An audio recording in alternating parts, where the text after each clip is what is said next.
दोनों, मैं minority leader नहीं हूं। ठीक है, मैं आपकी बात मेरी एम्बिशन उससे कहीं बड़ी है।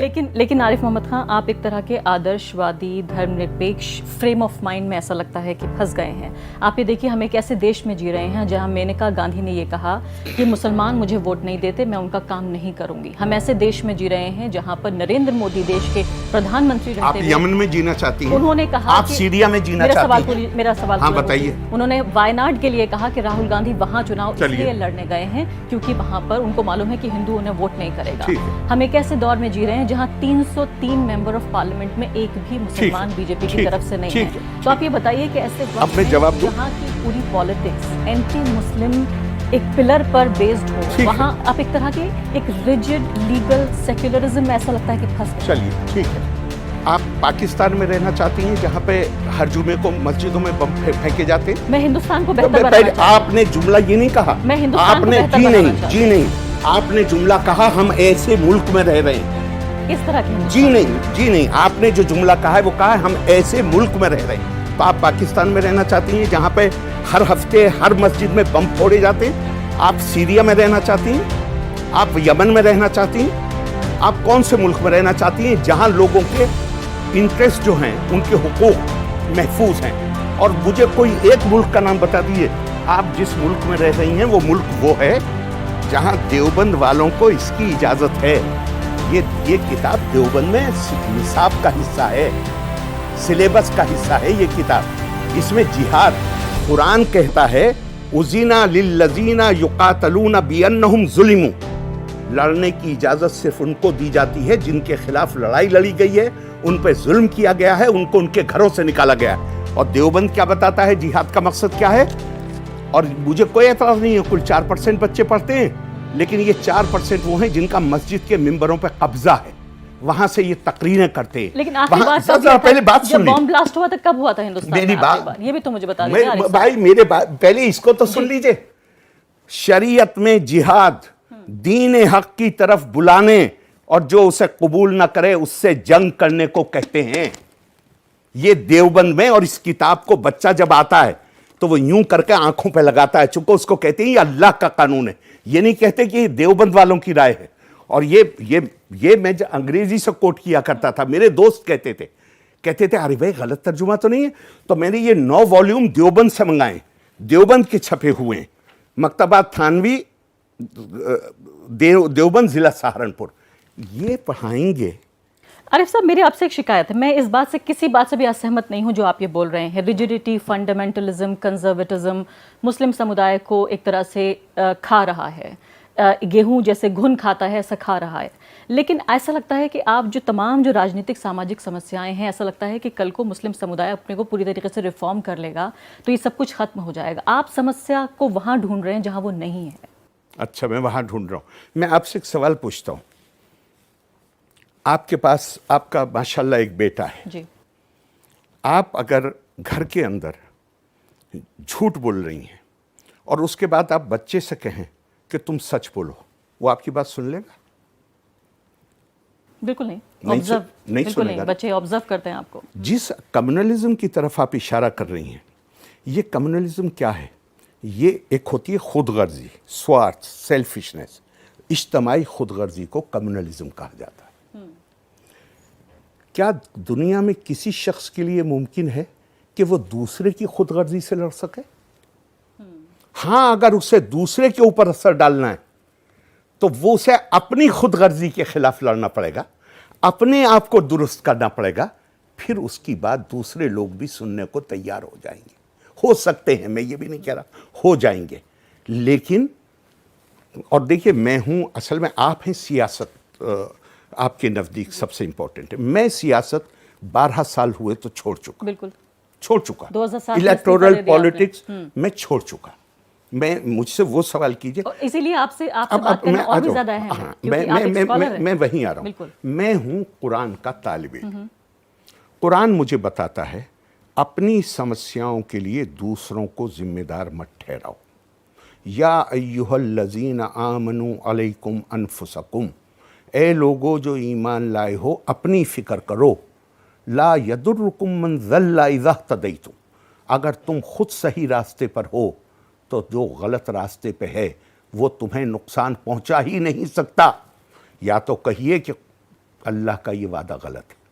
नहीं, लेकिन इसमें एक तरह का प्रिविलेज झलकता है आरिफ साहब। मैं या आप जैसे लोग जिनको पढ़ने का मौका मिला, जिनके पास ये मौका है कि वो इस तरह की जो ज्ञान है, जो ज्ञान का भंडार है, उस तक उनका एक्सेस है, वो हासिल कर सकते हैं। मुझे आप बताइए, मैं गोरखपुर गई, वहाँ मैंने देखा गोरखनाथ मंदिर के ठीक पीछे, मैं अपने कैमरामैन यही जो शूट कर रहे हैं देवी, इन्हीं को लेके वहाँ पहुँची हूँ। आप यकीन जानिए, उन्होंने मुझसे ये नहीं पूछा कि मैं कहाँ से आई हूँ, मैं कौन हूँ, मेरा नाम क्या है, मैं किस शहर से आई हूँ। सिर्फ कैमरा देखते ही मेरे ऊपर लोग जिस तरह से झपटे हैं। जो उन्होंने बताया कि जो हिंदुत्व की राजनीति पिछले 5 साल में देखी, खासकर 2017 से 2019 के बीच में पूरे कारोबार तबाह हो गए हैं, गोश्त की दुकानें खत्म कर दी गई हैं। जो वेंडर्स थे लोकल, वहाँ पे चुन चुन के मुसलमानों के जो उनके फाइनेंशियल जितने रिसोर्सेज हो सकते थे, जो भी जरिए हो सकते थे, उनको खत्म किया जा रहा है। क्या आपको लगता है कि ठीक तरीके से मुसलमान कुरान पढ़ने लगे, 3 तलाक बंद कर दे, माइनॉरिटी कम्युनलिज्म, अपने अंदर का कंजर्वेटिज्म खत्म कर दे, तो ये सब भी ठीक हो जाएगा? अच्छा, अब मैं दूसरी बात पे आ रहा हूँ। पिछले साल, ये आप ही की बात, उसी जिले की बात कर रहा हूँ जिस जिले की बात आप, बिल्कुल। पिछले साल शमसुर रहमान फारूकी साहब जो गवर्नमेंट ऑफ इंडिया में एडिशनल सेक्रेटरी या सेक्रेटरी की रैंक से रिटायर हुए, उनका आर्टिकल इंडियन एक्सप्रेस में छपा कि उनके वालिद जो इंस्पेक्टर ऑफ स्कूल्स थे, 1954 या 55 में उसी गोरखपुर ज़िले में किसी स्कूल के इंस्पेक्शन पे गए। ये बीजेपी नहीं थी पावर में, एनडीए नहीं था पावर में। वहाँ ये खबर फैल गई कि बराबर के किसी गांव में गाय के एक बछड़े को मार दिया गया। शमसुर रहमान फारूकी के वालिद को इतना मारा गया कि वो उनको मुर्दा समझ के छोड़ के गए लोग। ये शमसुर रहमान फारूकी साहब ने खुद लिखा है अपने आर्टिकल में, और कहा मेरे नाना एमएलए थे, मेरे नाना डायरेक्टर ऑफ एजुकेशन या जो दूसरे मिनिस्टर या ऑफिसर जो भी होंगे, डायरेक्टर ऑफ एजुकेशन का तो उन्होंने नाम लिखा है। कहा उनके पास गए, उनसे ये दरख्वास्त की कि इतने फ्रैक्चर हैं, अब इनके बस की फील्ड का काम करना नहीं है, क्या इनको ऑफिस में अटैच किया जा सकता है? कहा वो भी कभी नहीं मान के दिया। तो ये कब हो रहा था? जब भी सरकार नहीं थी। हम इस तरह, जब आपके पास तारीखी पस मंजर नहीं होगा, मैं जो पहले बात आपसे कहा, जो कौम, जो लोग भुला देते हैं तारीख को अपनी, उन लोगों का जोग्राफिया भी बाकी नहीं। तो आरिफ साहब, कोई फर्क नजर नहीं आता आपको नरेंद्र मोदी सरकार और कांग्रेस पार्टी की सरकारों में? आपको कोई फर्क नहीं नजर आता? मैं सिर्फ आपसे बहुत ही एक पॉइंटेड सवाल सिर्फ एक मिसाल देके आपको बता रहा हूं, सुन लीजिए। शाहबानों के बाद शहाबुद्दीन साहब ने खत लिखा उस वक्त प्राइम मिनिस्टर को, सैटेनिक वर्सेस को बैन कर दिया जाए, किताब पे पाबंदी लगाई। मैं आपसे पूछता हूं, पाबंदी लगाने का मकसद क्या होता है? कि वो मवाद जो तौहीन आमेज है, जो काबिल एतराज़ है, वो लोगों को अवेलेबल नहीं होना चाहिए। यही मकसद होता है, बिल्कुल यही होता है। बिल्कुल। 2 महीने किताब बैन हो गई, पाकिस्तान में अगले दिन 13 आदमी मरे, कई सौ करोड़ की प्रॉपर्टी चली, पूरी दुनिया में 200 से ज़्यादा लोग मरे। जब ये कंट्रोवर्सी हो गई, मैं खान मार्केट में किताब की दुकान में गया, मैंने पूछा, चूँकि उन्होंने मुझे किताब भेजी थी, मैंने वापस कर दी थी, कि ये बैन से पहले की बात है। मैंने पूछा अब तो वो किताब अवेलेबल नहीं होगी? उनका जितनी चेक कहें उतनी। तो मैंने उनसे और फिर उन्होंने खुद बताया, कहा कि बैन होने से पहले 7 किताबें बेची थी, बैन होने के बाद 10,000 किताबें बेची। फिर मैं दूसरी दुकान पे गया इस आंकड़े को जानने के लिए, उन्होंने इसे कंफर्म किया। मैंने घर आके पार्लियामेंट में क्वेश्चन डाला, और क्वेश्चन में मैंने क्या कहा, किस तारीख को बैन किया गया, कितनी किताबें जब्त की गई, और मैंने अनस्टार्ट डाला ताकि ये सेक्रेटरी और मिनिस्टर के पास ना पहुंचे।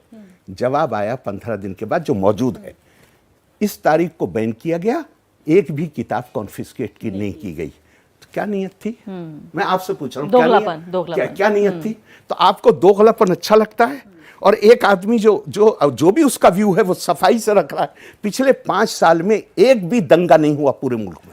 और जो छोटे छोटे दंगे हुए हैं जब सब जगहों पर, छोटा अभी तो बताया मैंने आपको, inspector of school. Arif Mohammad Khan, किसी भी इलेक्शन से पहले आपको 2013 का दंगा याद है, जबकि हालांकि सरकार दूसरी थी मुजफ्फरनगर में, वहां इस बात के पूरे सबूत मिलते हैं, बाकायदा बीजेपी के ऑफिस बेयरर्स, उनके एमएलएज वहां पे शामिल थे, उन लोगों को प्रमोट करके मंत्री बनाया गया। एक मिनट, उत्तर प्रदेश में दंगे को रोकने की और उनके खिलाफ जिम्मेदारी थी, लेकिन अगर ग्राउंड रूट्स लेवल पे कमाल की अगर बात, ये क्राउड में ये नफरतें क्यों पैदा हुई, ये सवाल करने का नहीं, है। आप ये कह रहे हैं कि कम्युनलिज्म को अच्छे से खेला जाए, पहले छुप के खेलते थे, ये आप कह रही अब जो है अच्छे से ये खेला जाए। आप कह रही हैं। आप ये कह रहे हैं हरगिज कि नहीं कह रहा। दोगलापन, आप ये कह रहे हैं कि दोगलेपन से अरे अच्छा है भैया, खुल के बात मैंने तो सामने आ जाए। दोगलापन लफ्ज इस्तेमाल नहीं किया, आपने किया। तो खुल के आप ही कह रहे हैं सामने आ आपने जाए। आपने किया, मैंने तो दोगलापन लफ्ज इस्तेमाल नहीं किया। आप मेरे मुंह में अल्फाज रख रही हैं।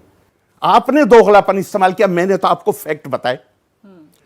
अभी 6 महीने पहले लखनऊ में कांग्रेस के बड़े लीडर, राज्यसभा में अपोजिशन लीडर गुलाम नबी आजाद अलीगढ़ वालों की मीटिंग में बोल रहे हैं और कहते हैं मुल्क में माहौल कम्युनल इतना हो गया है कि पहले जो कैंडिडेट मुझे इलेक्शन में नहीं बुलाया बुलाते करते थे, अब 80% नहीं बुलाते। सुना मैंने।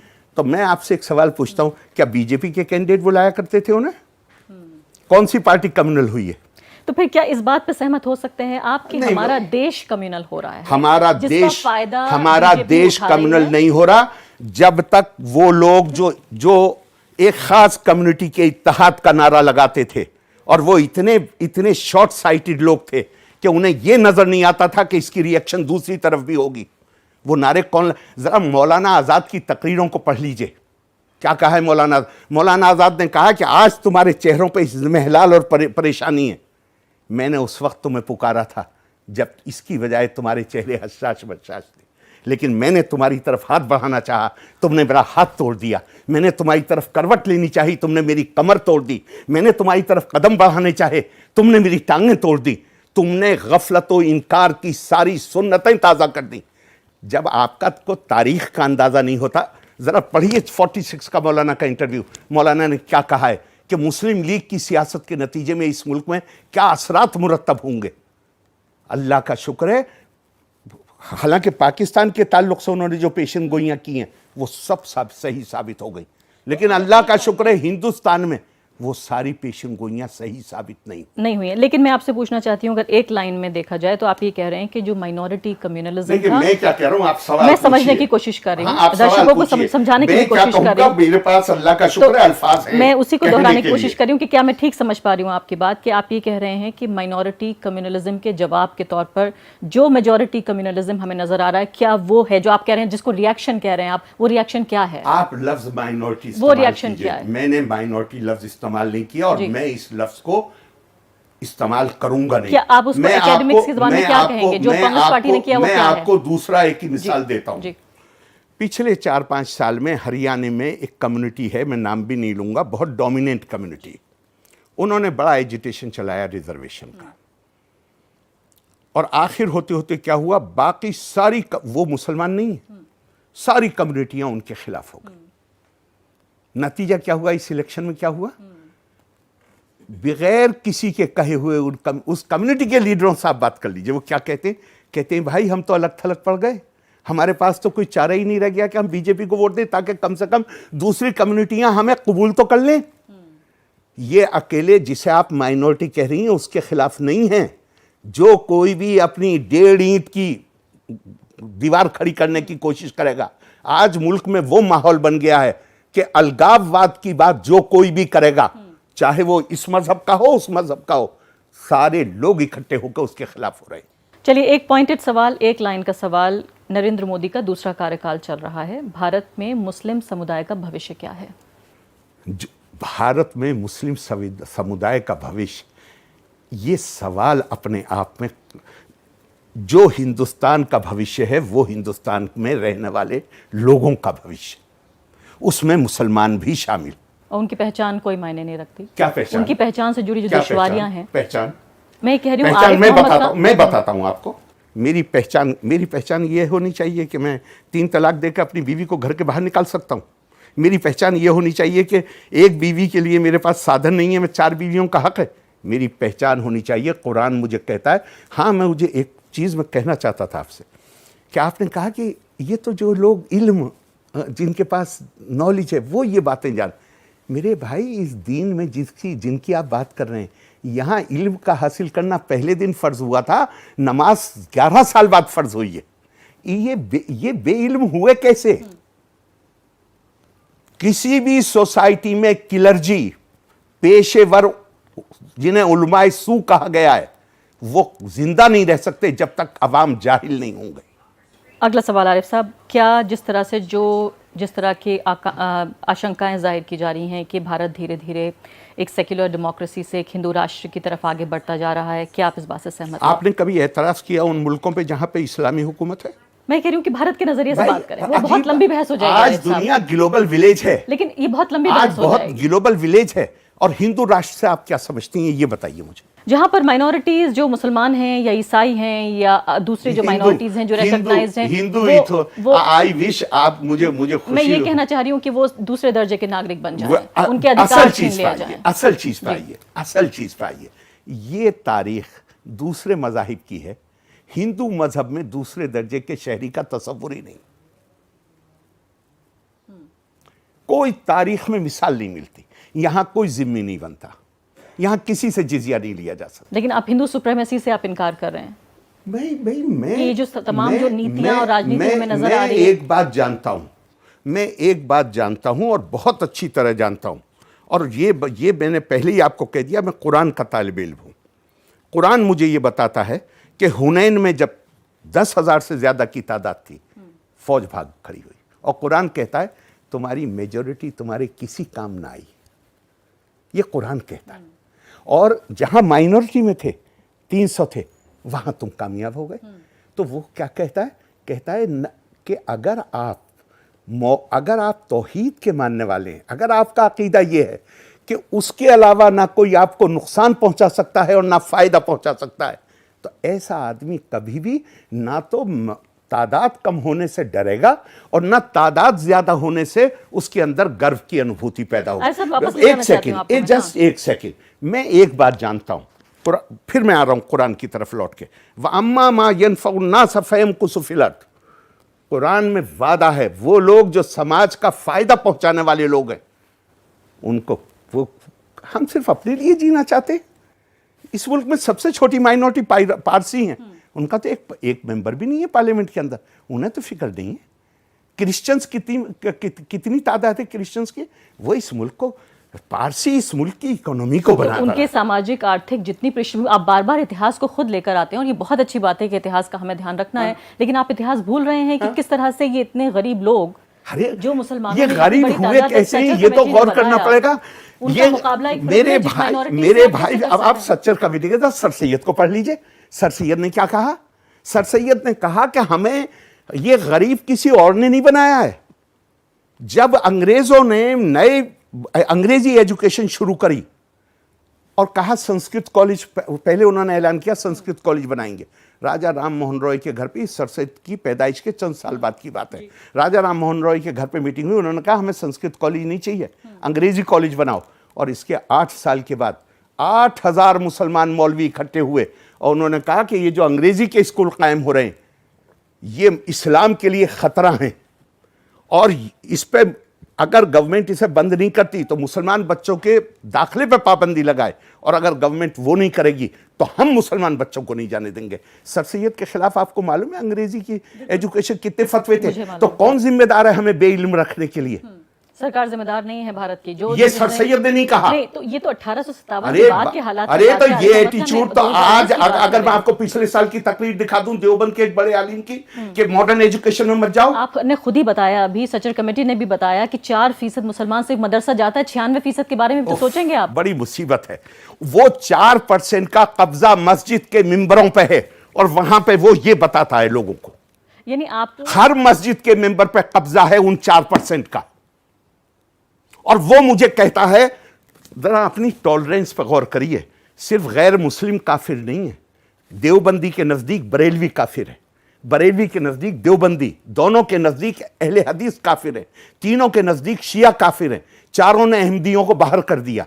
जरा अपने एटीट्यूड पर गौर करिए। आखिरी 2 सवाल आरिफ साहब। सबसे बड़ी बात यह है कि जिस आप कम्युनलिज्म, कंजर्वेटिज्म, फंडामेंटलिज्म का जिक्र कर रहे हैं, मुझे बिल्कुल इनकार नहीं है, मुस्लिम समुदाय में भी है, दूसरे समुदायों में भी है। फ़र्क इस बात का है कि ये जो क्लर्जी जिनका आप जिक्र कर रहे हैं, इनके पास सत्ता का साथ नहीं है।